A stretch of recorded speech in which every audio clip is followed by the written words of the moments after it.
All right, today we're going to be adding the sky portion of our Starry Night by Vincent van Gogh. You'll see that we have two big swirls right in the middle, taking up that part of the sky.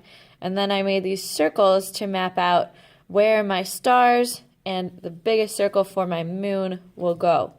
There's also this line above the horizon line that matches it. If you look at the real thing, that's where the lightest part above the mountains go. These swirls are pretty tricky, so I'm going to show you how to draw them, just like we did with the tall tower cypress tree. So hopefully you can see this without too much glare. I'm going to start at the top left corner of my picture, and I'm going to draw a line curving down and stop when I get to the top of my tower or tree. Then I'm going to continue on the other side, and I'm going to curve up and down to make the top side of the swirl that curls under.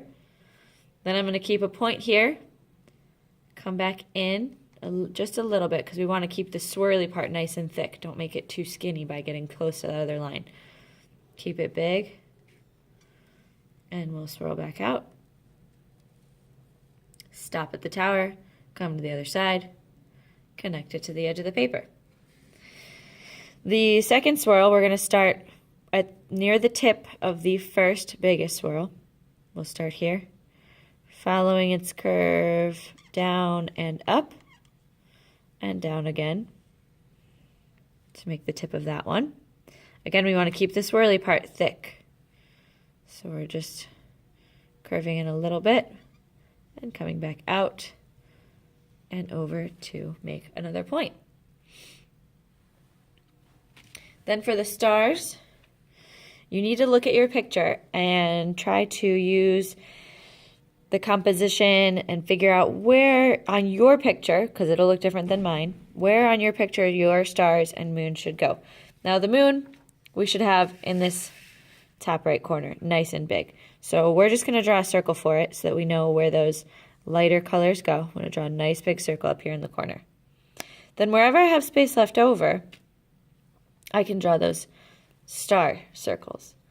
But first, I'm going to make sure that I don't run out of room before I draw the lighter part of the hills here. So I'm following the horizon line that's already there. I'm just making the same line above it. So it goes like this. Remember not to go through your tower. And remember, you can always look at the real painting, the copy of it on the wall if you get confused. So now that I have that, I'm going to fill in some of these bigger empty spaces with circles of different sizes for my stars.